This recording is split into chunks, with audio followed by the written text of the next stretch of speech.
மீசான் டிவியின் தமிழ் பேசும் உறவுகளை அன்போடு வரவேற்றுக் கொள்கிறோம். இன்றைய இந்த பதிவுல அத்துருளிய ரத்ன தேரரை கைது செய்வதற்கான அனைத்து ஏற்பாடுகளையும் சிஐடியினர் செய்திருப்பதான செய்தி இப்போது மிகப்பெரிய ஒரு பேசுபொருளாக மாறி இருக்குது. எதனால இந்த கைது இடம்பெற போகுது, எதற்காக அந்த பல்வேறு விஷயங்களை பேசுறது தான் இன்றைய பதிவு.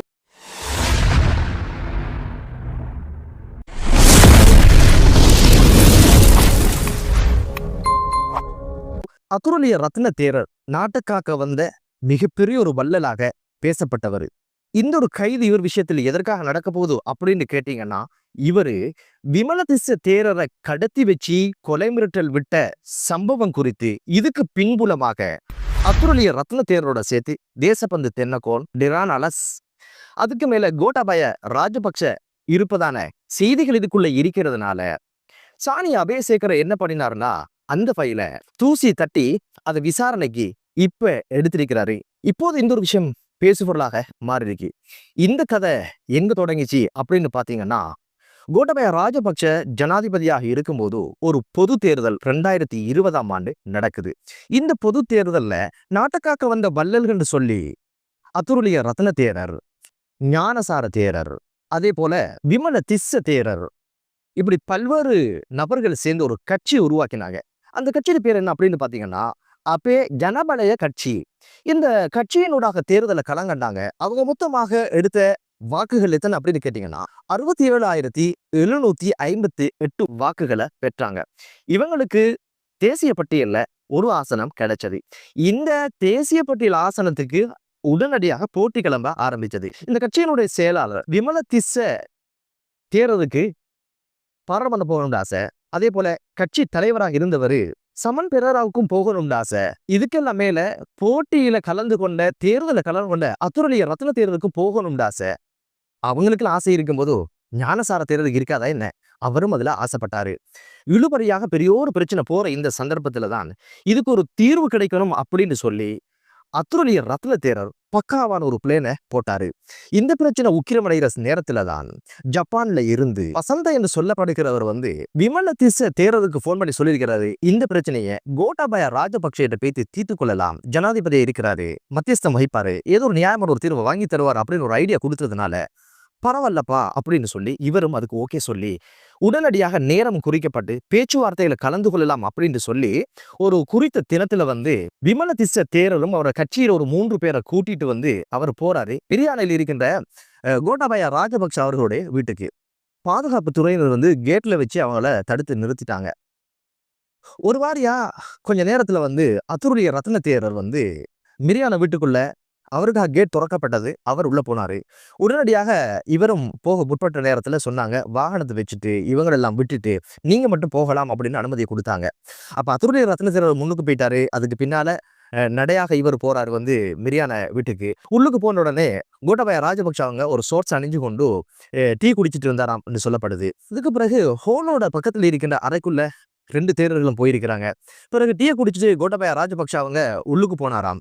உள்ளுக்கு போன உடனே அத்துருளிய ரத்ன தேரர் சொல்லிக்கிறாரு, இந்த தேரரை பார்த்து கொஞ்சம் வெளியே உட்காருங்க, சேரோட நான் கொஞ்சம் பேசணும் அப்படின்னு சொல்லி. ஓகே நீங்க பேசலாம் அப்படி வெளியே அவரு முன் ஹோல்ல நின்றுட்டு இருந்திருக்கிறாரு. ஒரு அரவர் கழிச்சு இந்த சந்தர்ப்பத்துல ஒரு போன் கால் வருது விமலதிஸ்ஸ தேரருக்கு.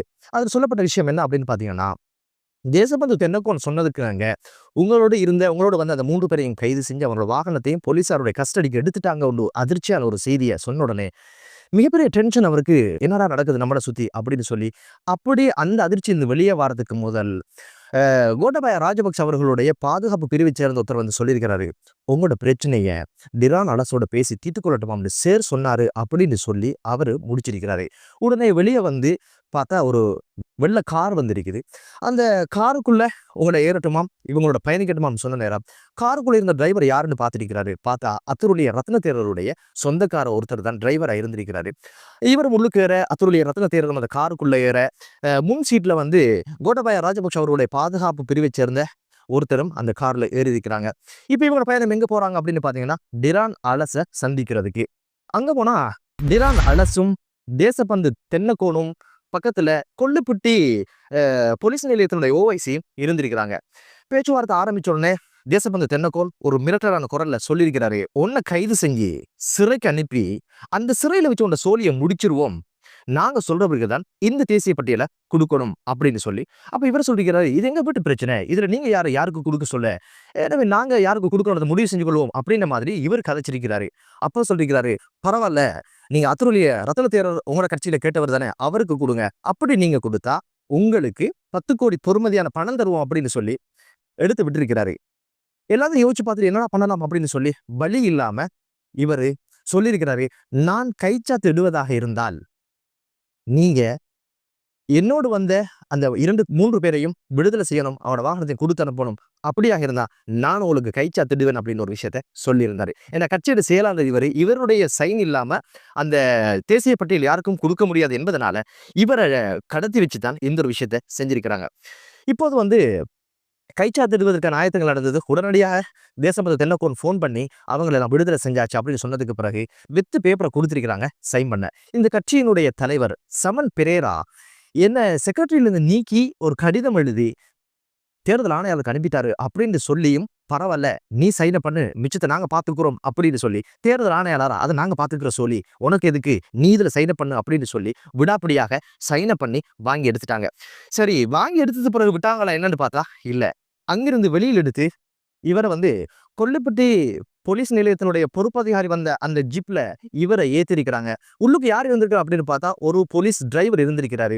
பின்பக்கமாக தேசபந்து தென்னக்கோனும் அந்த கொல்லுப்பட்டி போலீஸ் ஸ்டேஷனுடைய ஓவைசியும் அத்துரலிய ரத்ன தேரரும் பேசிக்கொண்டிருக்கிறாங்க. என்ன பேசிருக்காங்க அப்படின்னு பார்த்தா, இந்த தேரரை சோழியை முடிச்சு இந்த பழிய சமன் பெரேரா மீது போட்டுருங்க, அவரை வர சொல்லுங்க போலீஸ் ஸ்டேஷனுக்கு, வாக்குமூலம் ஒன்று எடுக்க. ஏன்னா அவருடைய எக்ஸிடென்ட் சம்பந்தமான ஒரு விஷயம் இருக்கு இல்லையா, அதுக்கு ஒரு வாக்குமூலத்தை எடுக்கணும், வர சொல்லுங்க, அவர் வருவாரு, இவரை சுட்டு கடல்ல போட்டுட்டோ இந்த பழிய சமன் பெரேரா மேல போடுங்க அப்படின்ற ஐடியாவை தேசபந்து தென்னக்கோன் அந்த ஓஐசிக்கு கொடுத்திருக்கிறாரு. உடனடியாக இவர் பார்த்தாரு, என்னடா நடக்குது அப்படின்னு சொல்லி உடனடியாக போன் பண்ணி சமன் பெரேராக்கு சொல்லியிருக்கிறாரு, போலீஸால ஏதும் போன் வந்தால் எடுத்துடாத, போலீஸோட இந்த சம்பந்தம் வச்சுக்காத, கூப்பிட்டா பெய்த்துறாத அப்படின்னு ஒரு விஷயத்த ரகசியமாக சொல்றத பக்கத்துல இருந்த ஆசனத்துல டிரைவர்ஷிப்ல இருந்த அந்த ஆசாமி உடனடியாக ஓவைசி மாத்தியாட்ட பெய்த்து அப்படியே சொல்லிட்டாராம். சொன்னதுக்கு பிறகு உடனடியாக இப்போது அந்த ஓஐசிக்கு கொஞ்சம் பதட்டமும் பயமும் ஆரம்பிச்சிருக்கு போல. ஏதோ ஒரு பிரச்சனை நடந்துட்டா நம்மளோட பதவியின் சிக்கலாகிடும் என்பதனால அவர் என்ன பண்ணிருக்காரு அப்படின்னு கேட்டீங்கன்னா, இதுக்கு மேலேயே இவரை எந்த வாகனத்துல கொண்டு போகலாம், வேறொரு வாகனத்துல கொண்டு போகலாம் அப்படின்னு ஒரு ஐடியா கொடுத்திருக்கிறாரு. சிவப்பு நிற காரில் வந்ததுல அதுல இவரை ஏற்றிருக்கிறாங்க. ஏற்றி அதுக்குள்ள அத்துரலிய ரத்ன தேரரும் இன்னும் சில நபர்களும் ஏறி பயணிக்க ஆரம்பிக்கிறாங்க. அது எப்படியான பயணம் அப்படின்னு கேட்டீங்கன்னா, இவருடைய அந்த சீருடையால அப்படியே தலையை முகத்தையும் மூடி பார்க்க முடியாத அளவுக்கு அவருடைய கைகளையும் கட்டி அப்படியே கண்டிக்கு கொண்டு போய் ஒரு வீட்டுல அப்படியே வச்சிருக்காங்க. கிட்டத்தட்ட 10 நாட்கள் வைத்திருந்ததாக சொல்லப்படுது. அதுல 3 தடவைகள் தான் அவருக்கு உணவை கொடுத்தாங்கடா. பல்வேறு மிரட்டல், பல்வேறு கொலை அச்சுறுத்தல் அப்படின்னு பல்வேறு விஷயங்களை செஞ்சிருக்கிறாங்க. சில தடவை கண்டியிலிருந்து கொழும்பு கொண்டு வருவாங்களாம், கொழும்புலேருந்து கண்டிக்கு கொண்டு போகலாம். இப்படி மாறி மாறி இப்படி பயணங்கள் இருந்ததுனால சரி அவருக்கு எங்க இருக்கிறது கூட தெரியாத ஒரு சூழ்நிலை இருந்ததாக அவருடைய வாக்குமூலத்துல அவர் சொல்லியிருந்தாரு. பிறகு என்ன நடந்தது அப்படின்னு கேட்டீங்கன்னா, உடனடியாக தேசபந்து தென்னக்கோன் சொல்லியிருக்கிறாரு, இப்போ ஒன்றும் பிரச்சனை கிடையாது, நீ என்ன பண்ணணும்டா, ஒரு ஊடகவியலாளர் மாநாட்டை நடத்தணும், அந்த ஊடகவியலாளர் மாநாட்டில் அத்துரலிய ரத்ன தேரர் என்ன சொல்றாரோ அதை அப்படியே நீங்க சொல்லணும் அப்படின்னு சொல்லி கொடுத்தாங்கடா. உடனடியாக அவரும் அவருடைய நாயக ஹாந்தூர்னு சொல்லப்படுகின்றவரும் சேர்ந்து அந்த ஊடக மாநாட்டில் கலந்து கொண்டாங்க. அப்போது அத்துரலிய ரத்ன தேரர் என்ன சொல்றாரோ அத்தனையும் அவரு சொல்லியிருக்கிறார். அது என்னடா, வாழ்வதுதான் நம்முடைய இலக்கு, பிரச்சனை எதுக்கு, தேசிய பட்டியல் ஒரு விஷயத்துக்கு நாங்கள் ஏன் அடிச்சுக்கணும், எதுக்கு ஆளுக்கால் பிரச்சனை பட்டுக்கணும், அதெல்லாம் தேவையில்லை, என்ன யாரும் கடத்தலை, நான் பத்திரமாகத்தான் இருக்கிறேன், இதில் யாரும் பிரச்சனை பட தேவையில்லை, அத்துரலிய ரத்ன தேரர் தான் பாராளுமன்றம் போறதுக்கு தகுதியானவர் அப்படின்ற விஷயத்த அவர் ஊடகங்களூடாக மக்களுக்கு சொல்லி ஒரு நாடகத்தையும் அத்துரலிய ரத்ன தேரரும் தேசபந்து தென்னக்கோனும் நடத்தியதாக அவருடைய வாக்குமூலத்துல சொல்லியிருந்தாரு. அதுக்கு பிறகு என்ன விட்டாங்களான்னு கேட்டா விடவே இல்லை. நீங்க வளம மாதிரி நடந்து கொள்ளணும், அனைவரோட பேசணும், எல்லா இடங்களுக்கும் போகணும், பொது ஃபங்க்ஷன்ல கலந்து கொள்ளணும், நீங்க இதை ஒரு அடுத்த பிரவகிச்சு தான் அந்த ஒரு விஷயத்தை செஞ்சதாகவும் உங்களை கடத்தியதாகவும் எந்த ஒரு விஷயம் வெளியே வரக்கூடாதுன்ற ஒரு மிரட்டலோட அனுப்பி வச்சாங்க.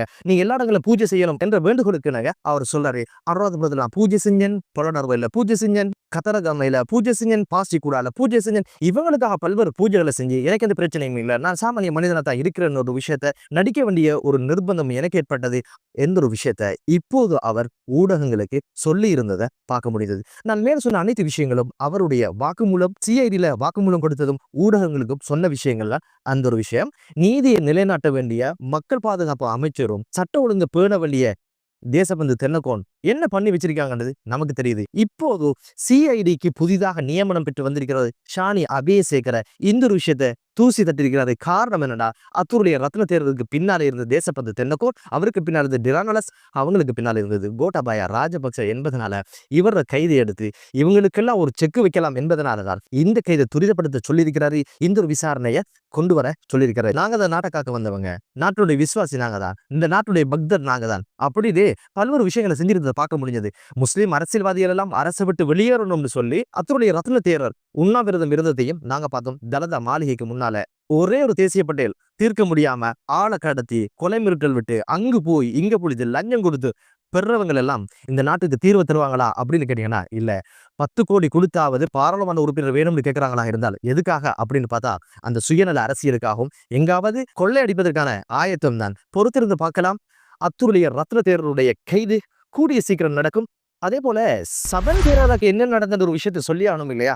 சமன் பெரேரா ஒரு பயணத்துல இருக்கும்போது 2024ஆம் ஆண்டு 2ஆம் மாசம் 7ஆம் தேதி பெலியத்த என்ற பிரதேசத்துல ஒரு 5 பேரோட பயணம் செய்து கொண்டிருக்கிற சந்தர்ப்பத்துல துப்பாக்கிதாரர் இலக்கு வச்சு சூட் பண்ணதுல அந்த சூட்டு சம்பவத்துல சமன் பெரேரா உட்பட 5 பேரும் படுகொலை செய்யப்பட்ட சம்பவம் மிகப்பெரிய ஒரு பேசுபொருளாக மாறியது. இதுதான் இவங்களுடைய சரித்திரமாக பார்க்க முடியுது. மற்றொரு காணொளியிலே மீண்டும் சந்திக்கலாம். நன்றி.